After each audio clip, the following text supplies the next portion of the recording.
किरदार मुस्तफा पे हमला, कोई जवाब है किरदार रसूल का, कोई जवाब है अखलाक मुस्तफा का।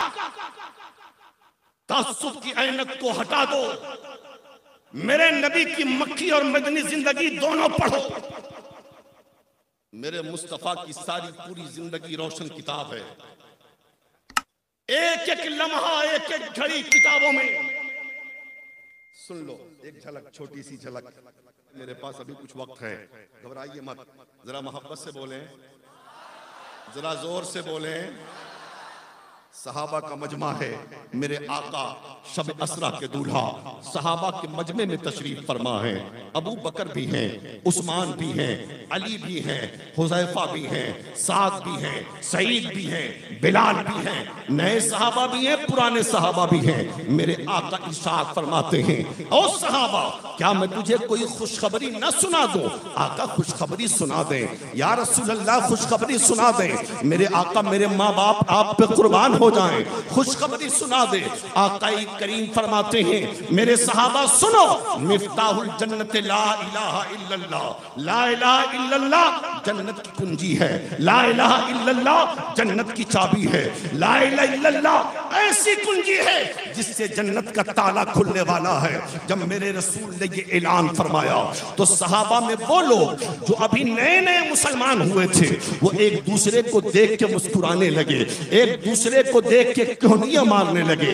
ये सोचकर मेरे आका ने बहुत अच्छी खुशखबरी सुना दी है, इसलिए कि कहा है कि कलमा जन्नत की कुंजी है। हमने तो कलमा पढ़ ही लिया है, हमारे पास तो कुंजी आ ही गई है, हमारे पास तो चाबी आ ही गई है, बस मरने की देर है, ताला खोलेंगे जन्नत में चले जाएंगे। मेरे आका दिलों के राज से वाकिफ है। मेरे आका समझ गए कि ये नए नए जो इस्लाम लाए हैं वो ये समझ रहे हैं, सोच रहे हैं।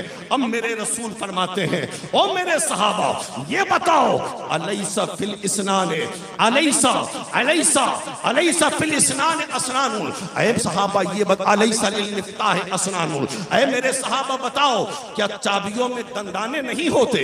आका दंदाने होते हैं, दांत होते हैं। मेरे आका फरमाते हैं, ये बताओ अगर किसी चाबी का दांत टूट जाए या टेढ़ा हो जाए तो ये बताओ ताला खुलेगा? या रसूल अल्लाह ताला नहीं खुलेगा। तब मेरे रसूल फरमाते हैं, लुधियाना वालों आवाज दे, सुन लो, गौर से सुनना।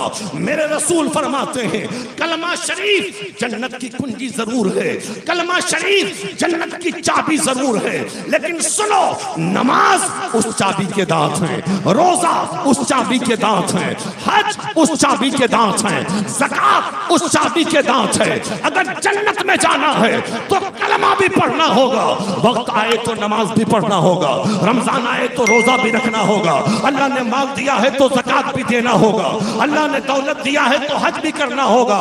ऐ लुधियाना के दयालु और दयालु मुसलमानों, आज तहज्जुद करके उठो। हम तो कलमा पढ़ लिए हैं लेकिन हम नमाज भी पढ़ेंगे, रमजान आएगा तो रोजा भी रखेंगे, अल्लाह माल देगा तो ज़कात भी देंगे, अल्लाह ने माल दिया तो हम हज भी करेंगे, हम नियाज भी करेंगे, हम नमाज भी पढ़ेंगे। हजरात ये जश्न गौसुल बरा है,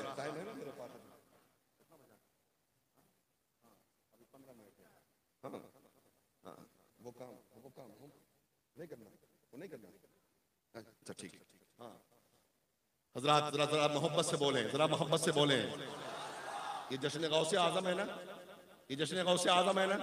जरा 10 मिनट में अपने गौस का जिक्र तो कर लो आप, जरा जोर से बोलें आप।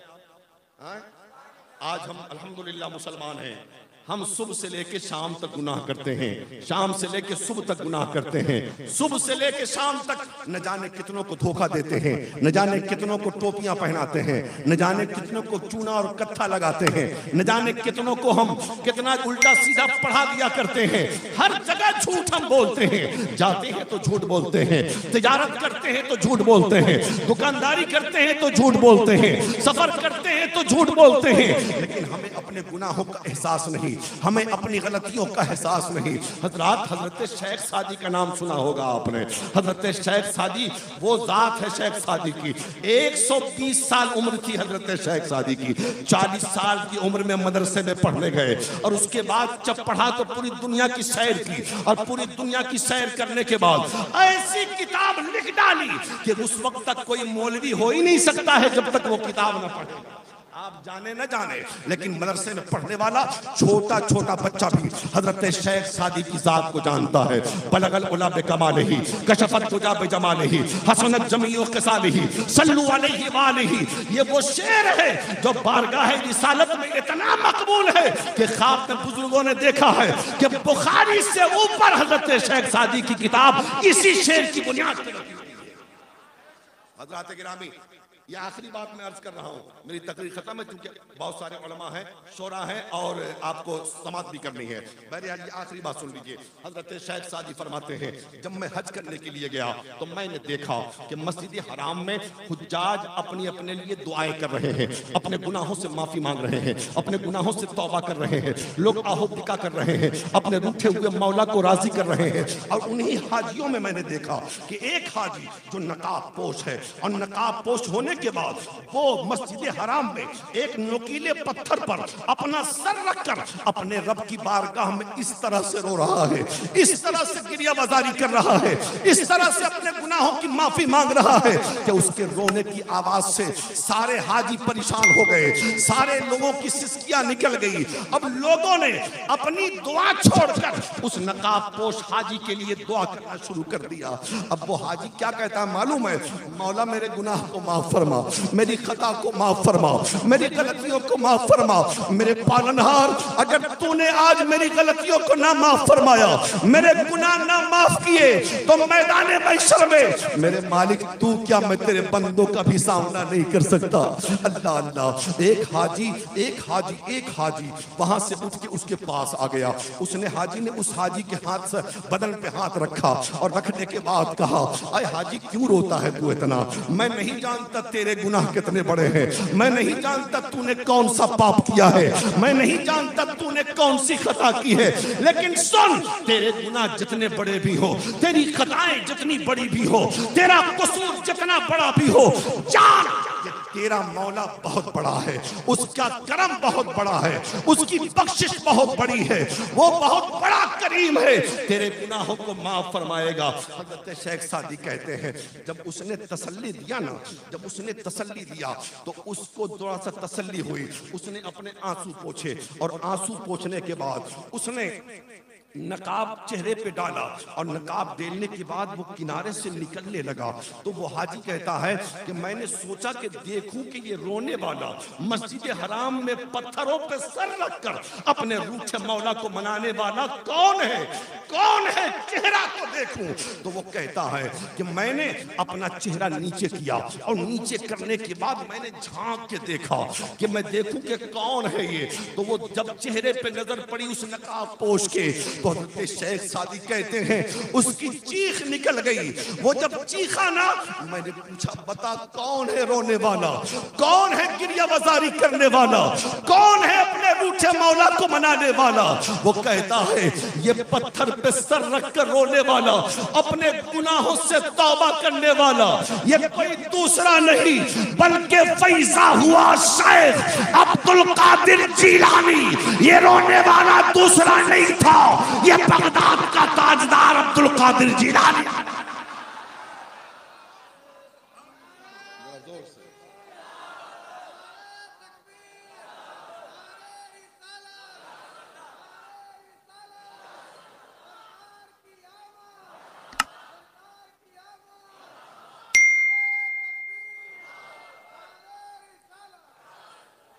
वो गौसे आजम जो कहे कि मेरा नाम कोई उस वक्त तक नहीं ले सकता जब तक कि मैं ना चाहूं।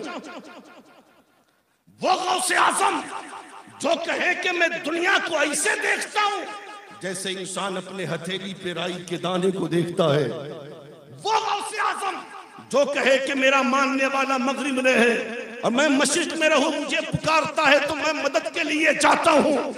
वो गौसे आजम जिनके बारे में सूफिया फरमाते हैं हजरत इमाम हसन अस्करी के जमाने के बाद से लेकर हजरत इमाम मेहदी की आमद के जमाने तक का जितना जमाना है, जितना वक्त है, ये सारा जमाना गौसे आजम का जमाना है। ये सारा जमाना ताजदार बगदाद का जमाना है। पता चला बगदाद वाले इमाम जमाना है, इमाम जमाना है, मुक्तदाए जमाना है, सरपरस्ते जमाना है। और जो जमाने का इमाम होता है, जो जमाने का रहबर होता है, जो जमाने का पेशवा होता है, जो जमाने का अमीर होता है, हम गौसे आजम को जाने देखे चाहे ना देखे, हमारा ईमानो अकीदा है बगदाद वाला ताजदार बगदाद में रहकर लुधियाना के मुसलमानों को, यह है कि नहीं, यह है कि नहीं? जरा जोर से बोलें, जरा जोर से बोलें, और जोर से बोलें। और सुनो, एक बात मैं कहता हूं, आज बहुत सारे इख्तलाफात हैं, कहीं इलाकाई इख्तलाफ है, कहीं मशरबी इख्तलाफ है, ये इख्तलाफ है, वो इख्तलाफ है। मैं कहता हूं जो जिस भी पीर का मुरीद हो उससे मतलब नहीं, लेकिन सब लोग अपने आप को कादरी कहो, सब लोग कादरी कहो, इसलिए कि कादरी लिखोगे कोई इख्तलाफ ना होगा। आज हालत ये है, कोई रज़वी लिखता है हाँ तो इख्तलाफ, कोई अशरफी लिखता है तो इख्तलाफ, कोई नक्शबंदी लिखता है तो इख्तलाफ। मैं कहता हूं सब कादरी लिखो, सब कादरी लिखो, इसलिए कि सब है गौसे आजम के गुलाम, सब है गौसे आजम के गुलाम। अब बताओ गौसे आजम ऐसे रोए और हम गुनाह करके हमारे आंसू कभी गिरे, गलती करके हमें कभी एहसास हुआ? मुसलमानों, अब वक्त बहुत कम है, हालात अच्छे नहीं है, बदलो अपने आप को। आज हमारे जलसे सिर्फ नातखानी होती है, हमारे जलसों में सिर्फ नातखानी। मैं ये नहीं कहता हूं कि नात ना सुने, आप नात ना सुने नहीं कहता मैं, हम नात नहीं सुनेंगे तो कौन सुनेगा, हम नात नहीं पढ़ेंगे तो कौन पढ़ेगा। लेकिन उस वक्त बड़ा अफसोस होता है कि जब आप नात सुनते हैं और जब किसी आलिम के नाम का ऐलान होता है तो मजमा उठने लगता है। खैनी उसी वक्त खाना है, पान उसी वक्त खाना है, चाय उसी वक्त पीनी है, बीड़ी उसी सिगरेट का इस्तेमाल उसी वक्त करना है। मैं आपसे पूछना चाहता हूं, कब आएगा आपकी जिंदगी में इनकलाब? क्यों नहीं समझते आप कि ये स्टेज कितना बड़ा कीमती है? आप नात सुनो, लेकिन अगर जिंदगी में इनकलाब लाना है तो आप उलमा से करीब आ जाओ। ये देख रहे हो ना, ये उलमा है। ये आज हमारी कौम का हाल ये है, ये आलिमों को कुछ नहीं समझते। ये मस्जिद का इमाम है, ये मदरसे में पढ़ाने वाला मौलाना है। मैं कहता हूं सुन लो, ये मदरसे में पढ़ने वाला बच्चा है, ये गरीब है, ये यतीम है, ये परेशान हाल है। लेकिन मालूम है ये छोटे छोटे मदरसे में कुरान पढ़ने वाले बच्चे मकाम क्या है इनका? जब ये तुम्हारे बस्ती के कब्रिस्तान के गुजरते हैं ना, अल्लाह 40 दिन के लिए तुम्हारे मुर्दों से अजाब उठा लेता है, 40 दिन के लिए अजाब उठा लेता है।